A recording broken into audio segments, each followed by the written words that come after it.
지금 이 시장에서 돈이 움직이는 곳을 모르면 정말 위험합니다. 1월 셋째 주 들어서면서 한국 증시 판도가 완전히 바뀌고 있거든요.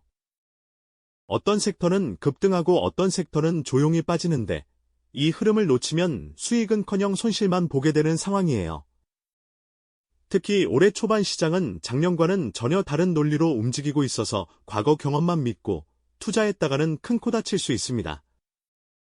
오늘은 2026년 1월 셋째 주, 지금 이 순간 시장을 지배하고 있는 핵심 섹터들에 대해 이야기해 보겠습니다. 가장 먼저 반도체입니다. 올해는 성격이 달라졌어요. 메모리뿐 아니라 AI 반도체, 후공정 장비까지 전방위로 수요가 터지고 있거든요. 삼성전자는 HBM3E 양산으로 엔비디아를 비롯한 글로벌 AI 칩 업체들의 주문이 밀려들고 있고, 중요한 건 단가 자체가 올라가고 있다는 점입니다. AI 데이터 센터 수요 폭발로 고성능 메모리의 프리미엄이 붙기 시작했거든요. 스카이닉스는 더 직접적 수혜를 받고 있는데요. 드람 점유율을 계속 끌어올리고 있고 1월 들어 신고점을 경신했습니다. 데이터 센터 구축이 전 세계로 가속화되고 각국 정부가 자국 내 반도체 생산 기반을 강화하면서 수요 자체가 구조적으로 늘어나고 있어요. 미국 칩스법, 유럽 반도체법, 일본 육성 정책이 모두 같은 방향이거든요. 두 번째는 자동차와 로봇입니다. 현대차와 기아가 1월에도 수출 호조를 이어가고 있는데 특히 전기차 판매가 미국과 유럽에서 동시에 증가하면서 실적 개선 기대감이 커지고 있어요.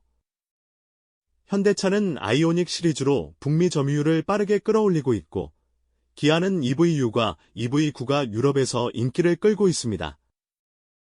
흥미로운 건 내연 기관차도 여전히 수출이 강하다는 거예요. 북미 픽업 트럭과 SUV 수요가 견조하고 신흥국은 내연기관 선호가 높아서 현대차그룹은 전기차와 내연기관을 균형 있게 가져가며 안정적인 실적을 만들고 있거든요. 여기에 보스턴 다이나믹스의 아틀라스가 얹어지면서 로봇에 대한 가치도 점증하고 있습니다. 자동차 부품사들도 함께 주목받고 있습니다. 현대모비스, 만도, 현대위아가 전기차 부품 공급을 늘리면서 수혜를 받고 있고 전기차용 모터, 인버터, 배터리 관리 시스템 같은 핵심 부품 수요가 급증하고 있거든요. 세 번째는 방산과 우주항공입니다. 하나에어로스페이스가 대표적인데 항공 엔진 개발과 방산 시스템 수출이 동시에 확대되면서 실적이 급성장하고 있어요. 폴란드를 비롯한 동유럽의 K2 전차와 K9 자주포를 대규모로 수출했고 최근에는 중동과 아시아로도 수출선이 확대되고 있거든요. 글로벌 국방 예산이 증가하는 상황에서 한국 방산 기업들의 기술력과 가격 경쟁력이 부각되고 있습니다. 라이그넥스원도 방산전자와 미사일 시스템에서 독보적 기술력을 보유했고 천궁 미사일이나 해상 레이더 같은 첨단 무기 수요가 증가 중이에요. 방산 섹터는 장기 계약이 많아서 한번 수주하면 몇 년간 안정적인 매출이 발생하고 변동성 큰 시장에서 안정적인 포트폴리오 구성에도 도움이 됩니다. 네 번째는 전력과 전력기기입니다. AI 데이터 센터 구축이 전 세계로 확대되면서 전력 수요가 폭발적으로 증가하고 있거든요. 데이터 센터 하나만 지어도 엄청난 전력이 필요한데 지금 동시다발적으로 건설되고 있어요. 효성중공업은 초고압 변압기와 전력장치에서 세계적 기술력을 보유했고 미국과 유럽에서 노후 전력망 교체 사업이 본격화되면서 수주 잔고가 급증 중입니다.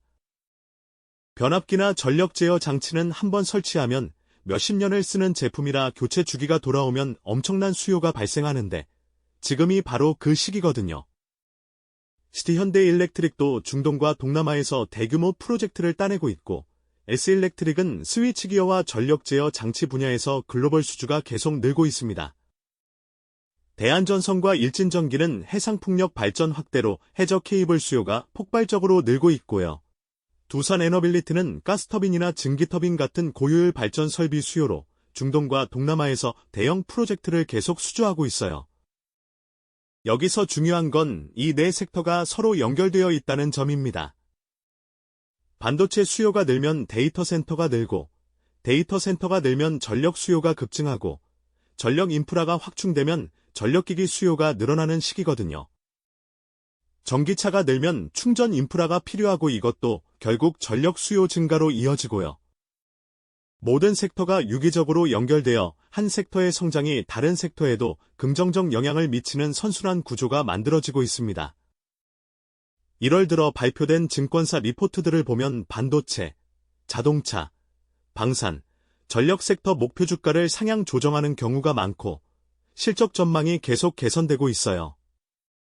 특히 AI 혁명이라는 큰 흐름 속에서 한국 기업들이 핵심 위치를 차지하고 있다는 점이 중요합니다.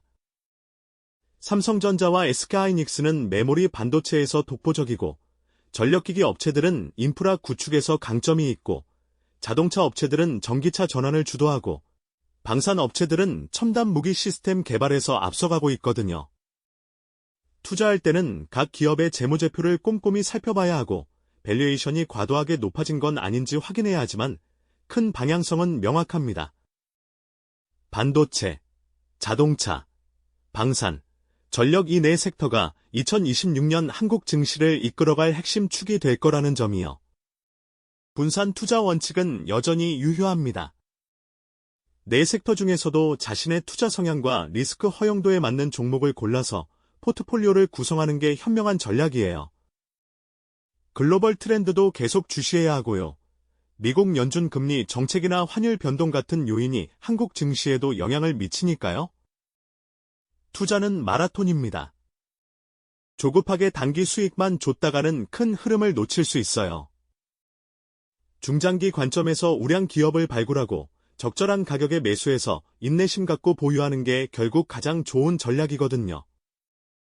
항상 여유 자금으로 투자하시고 신뢰할 수 있는 증권사 리포트나 공시정보 같은 1차 자료 중심으로 판단하시기 바랍니다.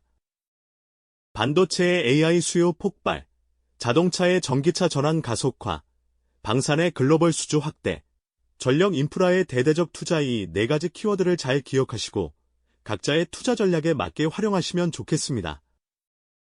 시장은 늘 기회를 주지만 그 기회를 잡을 준비가 되어 있어야 합니다. 철저한 분석과 냉정한 판단으로 성공적인 투자하시기 바랍니다.